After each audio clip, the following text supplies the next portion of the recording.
Siapa yang berpegang pada sabda Tuhan dan setia mematuhinya, hidupnya mulia dalam cahaya bakar, bersekutu dengan Tuhannya. Percayalah dan pegang sabdanya, hidupmu dalam Yesus sungguh bahagia.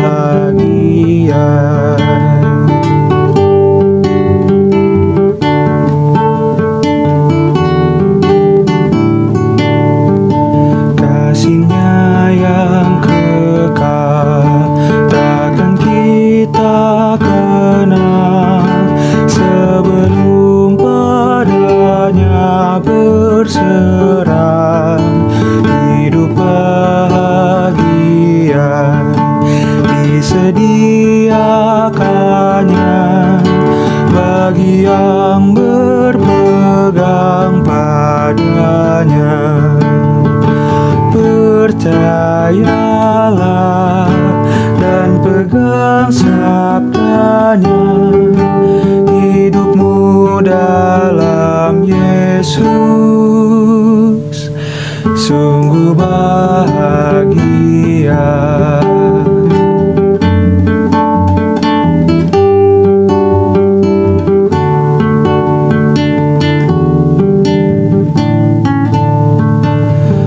Betapa senang hidup dalam terang beserta Tuhan di jalannya. Jika mau mendengar serta patuh benar dan tetap berpegang padanya. Percayalah dan pegang sabdanya, hidupmu dalam Yesus sungguh bahagia.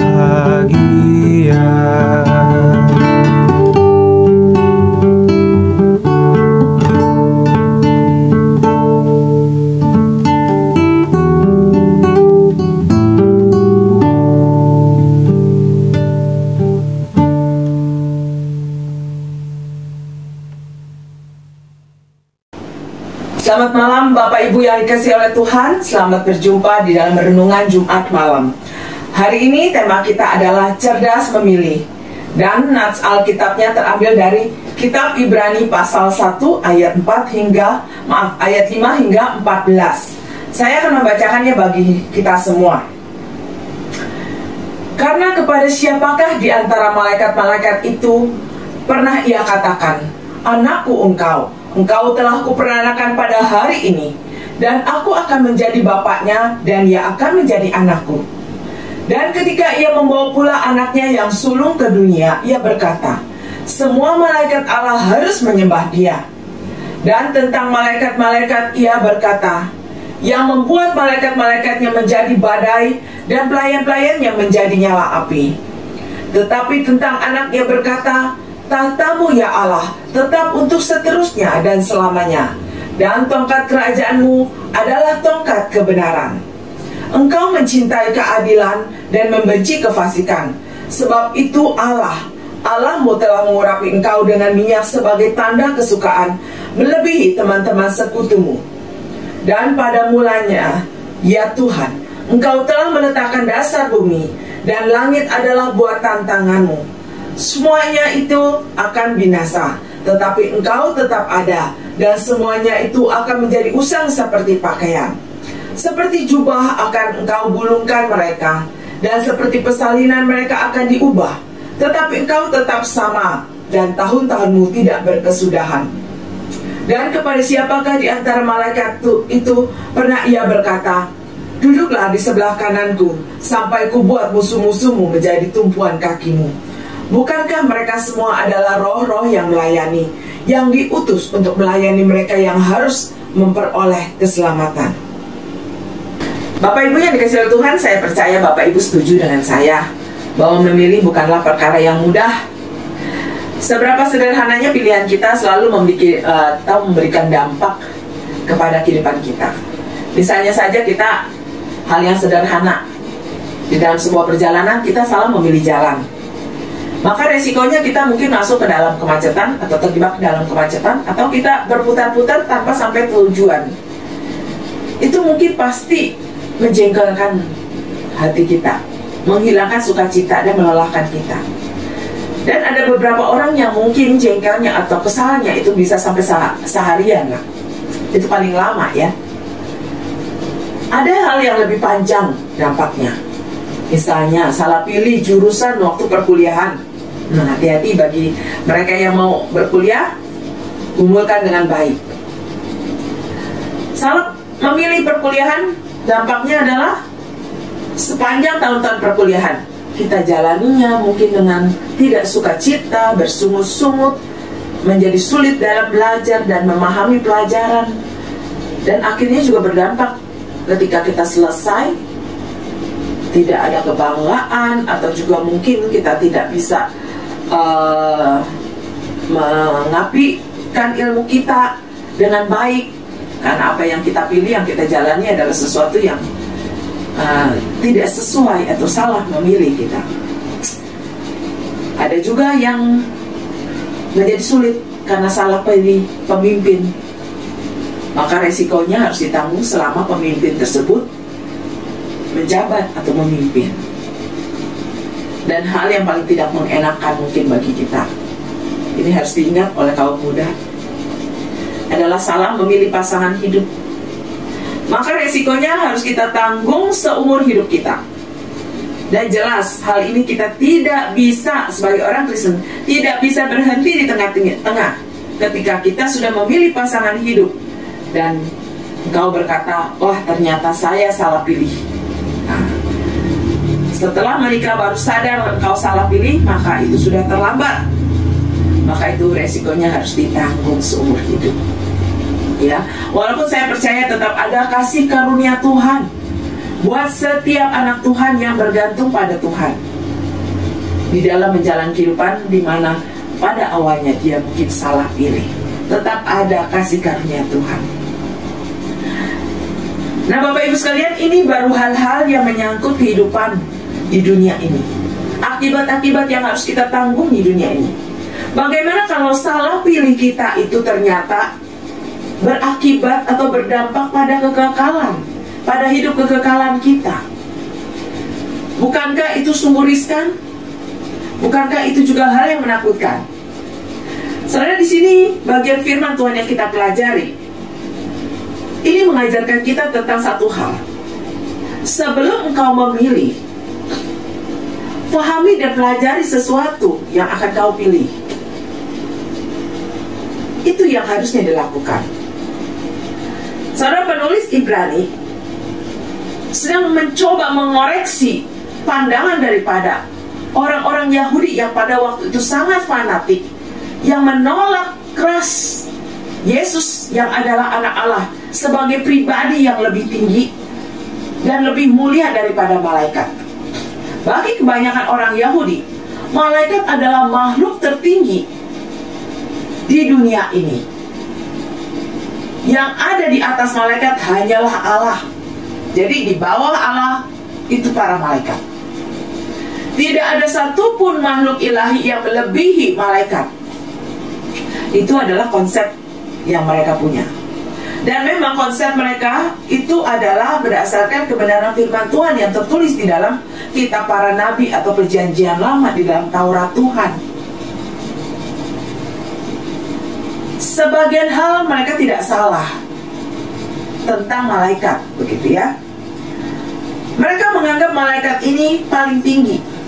Tapi ada hal lain yang mereka gagal pahami, karena mereka tidak belajar kebenaran firman Tuhan tentang nubuatan anak manusia, Mesias yang akan datang itu dengan baik.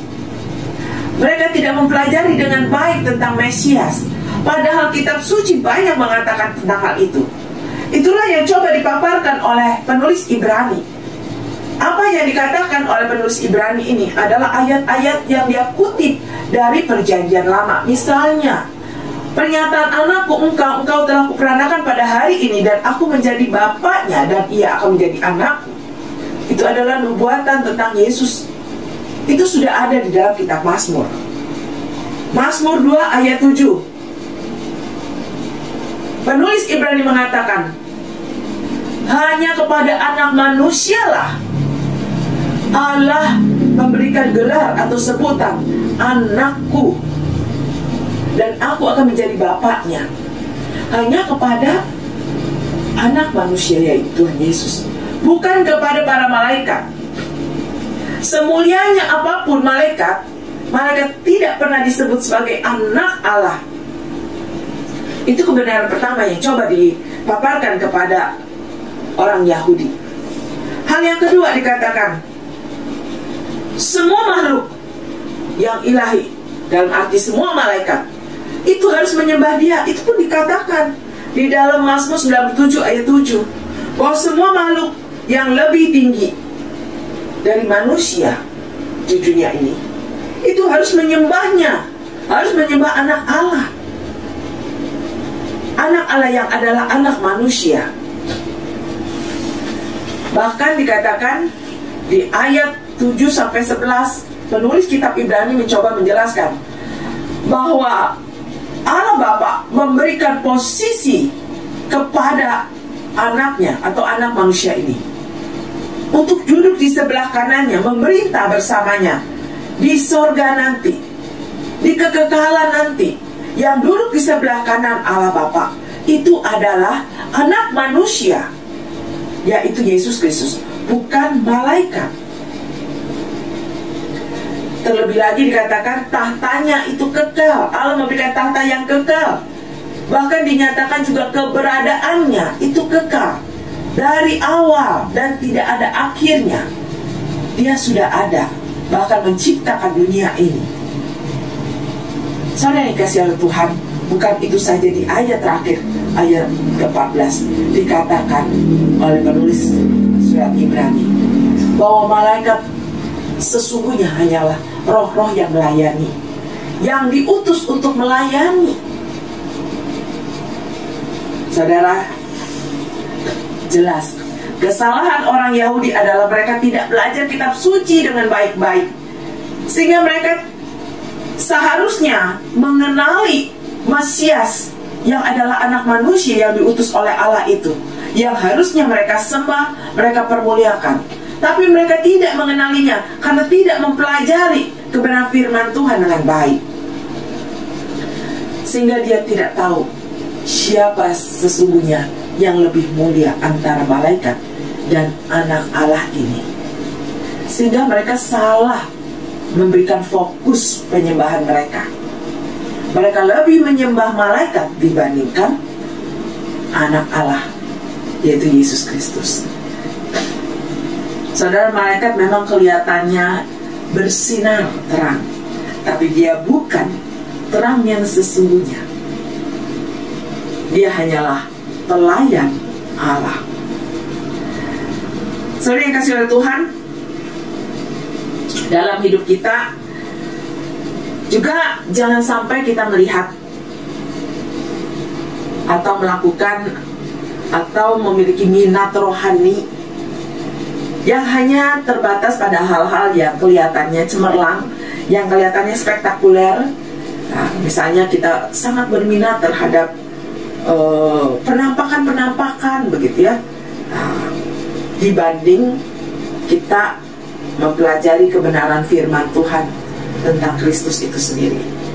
Kita lebih sedang melihat fenomena-fenomena yang muncul dibandingkan kita mempelajari kebenaran yang tertulis di dalam Alkitab. Saya ingat pernah ada satu kali begitu ya, ada penampakan, katanya penampakan Tuhan di dinding sebuah rumah. Wah, rumah itu langsung dikunjungi. Bahkan ada satu pendeta yang cukup terkenal begitu ya, memanfaatkan situasi itu karena begitu banyak orang pengen melihat. Di lokasi itu dibuat panggung dan mimbar untuk dia berkhotbah. Sekarang manusia kecenderungannya adalah melihat hal yang wow, gitu ya, yang bisa dilihat dengan mata, yang jarang-jarang terdengar, yang jarang-jarang kelihatan begitu ya. Tapi hal-hal yang biasa kita dengar gitu, rasanya terasa biasa. Kita adalah anak-anak Tuhan, kita percaya tentang Tuhan Yesus.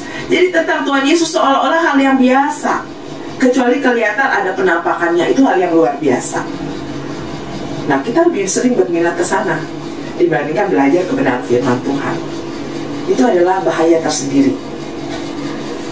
Banyak hal di dalam kehidupan kita harus mengambil keputusan, harus memilih. Namun tanpa kebenaran firman Tuhan, maka pilihan-pilihan kita akan cenderung salah. Dan kita akan masuk ke dalam situasi yang tidak nyaman.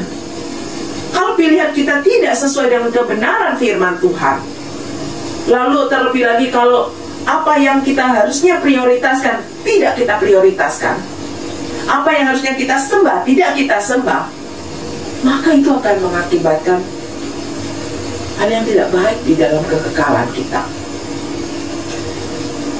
Saudara dikasihi Tuhan, berapa banyak di antara kita lebih berminat kepada demonologi, ilmu yang mempelajari setan, tentang setan maksud saya, daripada kristologi, ilmu yang mempelajari tentang Kristus. Kalau ada seminar tentang pembinaan iman, tentang pelayanan, banyak orang enggan. Tapi begitu pembinaan tentang topiknya tentang kuasa kegelapan, banyak sekali minatnya. Gereja rata-rata penuh, ya. Begitu juga kalau kita bicara soal kiamat, yang di dalam kitab Wahyu, fenomena alamnya begitu spektakuler, begitu dahsyat, begitu mengerikan, sesuatu. Wah, kita rame-rame ingin mendengarkan. Tapi ketika kita berbicara kedatangan Tuhan yang kedua kali, pembahasannya bagaimana dia datang untuk kedua kali gitu ya, tentang eskatologis, saya yakin jarang orang yang akan datang atau hadir untuk belajar itu. Bagaimana mempersiapkan diri sebelum Tuhan datang, itu menjadi kurang menarik dibandingkan bagaimana cara datangnya Tuhan, dengan gempa, dengan peperangan. Wow, itu lebih menarik minat kelihatannya. Soalnya dikasih oleh Tuhan, seringkali apa yang kita minati itu tidak sesuai dengan harapan Tuhan. Tuhan memberikan kita kebenaran firman Tuhan supaya ini kita pelajari dengan baik-baik, khususnya tentang siapa Tuhan Yesus dan apa yang diinginkannya, supaya ini semua mempengaruhi kita di dalam setiap kehidupan, aspek kehidupan kita, sehingga setiap keputusan-keputusan kita adalah keputusan yang baik, pilihan-pilihan yang kita ambil adalah pilihan-pilihan yang baik. Oleh sebab itu, melalui kebenaran firman Tuhan hari ini, mari kita sama-sama memilih hal yang benar. Pilihlah secara cerdas, pelajari, fahami kebenaran firman Tuhan, sehingga engkau dan saya tidak akan salah pilih. Karena ketika engkau dan saya salah pilih, maka yang dipertaruhkan adalah kebahagiaan. Bahkan kehidupan kekalmu pun ikut dipertaruhkan kalau engkau salah memilih siapa yang harus kau sembah. Mari Bapak Ibu sekalian, kita akan masuk di dalam doa. Bapa kami yang di surga, pada saat ini kami berdoa untuk setiap diri kami yang adalah anak-anak Tuhan, supaya kepada kami Tuhan berikan kerinduan atau keinginan untuk mempelajari dan memahami firman Tuhan dengan lebih baik lagi, sehingga kami tahu apa yang Tuhan inginkan. Bahkan kami boleh mengenal Engkau lebih dekat lagi Tuhan melalui kebenaran firman Tuhan. Bantu kami untuk bisa memberikan prioritas yang benar Tuhan di dalam kehidupan ini. Bantu kami di dalam setiap pilihan-pilihan yang akan kami lakukan, di dalam setiap kehidupan kami, supaya pilihan-pilihan kami adalah pilihan-pilihan berdasarkan kebenaran firman Tuhan. Tuhan, pada saat ini juga kami berdoa untuk setiap saudara-saudari kami yang sedang lemah tubuh, baik yang jemaat, simpatisan, bahkan mungkin anak-anak Tuhan di berbagai tempat yang pada saat ini mungkin mengalami COVID-19 ataupun memiliki penyakit-penyakit yang lain yang membuat mereka harus berbaring baik di rumah sakit maupun di rumah. Kiranya kepada mereka Tuhan beri kekuatan, penghiburan, dan iman, bahkan kesembuhan Tuhan. Berilah hikmat kepada setiap mereka yang sedang berobat, supaya mereka tahu apa yang harus mereka lakukan dan cara apa yang harus mereka jalani untuk proses penyembuhan mereka. Bapa dalam surga, kami pada saat ini juga berdoa untuk acara Natal yang kami lakukan secara online. Mungkin ini juga terjadi pada gereja-gereja lain. Kami berharap Tuhan, Natal tahun ini yang dilangsungkan secara online dan dilakukan secara sederhana boleh tetap memberikan sukacita yang melimpah kepada setiap anak-anak Tuhan, bahkan memberikan makna yang lebih dalam lagi. Bahkan ya Tuhan, bisa memimpin kami kepada pengenalan akan Tuhan. Tuhan, kami juga berdoa kiranya Tuhan boleh menolong bangsa kami, bangsa Indonesia, dengan segala permasalahannya, baik masalah perekonomian maupun masalah politik. Kiranya Engkau sendiri yang akan menolong para pemimpin, para orang-orang yang memegang posisi, supaya kepada mereka takut akan Tuhan. Kami mohon campur tangan Tuhan. Kiranya mereka boleh memimpin ataupun melakukan segala sesuatu itu untuk menolong bangsa ini untuk mengalami kemajuan, bukan untuk kepentingan mereka pribadi. Tuhan, selamatkanlah bangsa ini. Tuhan, kami juga menyerahkan akan pergumulan bangsa ini yang mungkin harus menjalani krisis ekonomi yang cukup panjang ini. Kiranya kepada setiap pengusaha maupun pekerja, Tuhan beri mereka kesehatan Tuhan, agar kerjasama mereka bisa berjalan dengan baik, sehingga setiap pekerja boleh tetap bersyukur dengan kondisi mereka. Begitu juga para pengusaha tidak berusaha menekan akan pekerja-pekerjanya, tapi tetap bisa juga mereka menghasilkan sesuatu yang bermanfaat, baik buat mereka maupun buat karyawan mereka. Tuhan, kiranya Engkau memberkati dunia bisnis di Indonesia ini dan perekonomian di Indonesia ini. Terima kasih Tuhan, kami mau serahkan setiap doa kami hanya di dalam nama Tuhan kami Yesus. Amin. Selamat malam, sampai jumpa. Tuhan memberkati.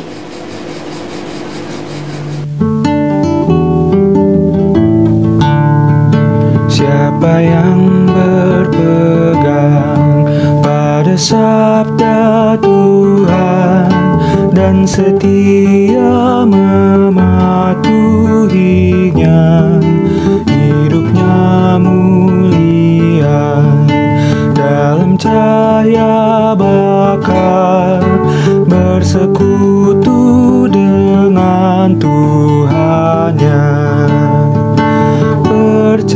Percayalah dan pegang sabdanya,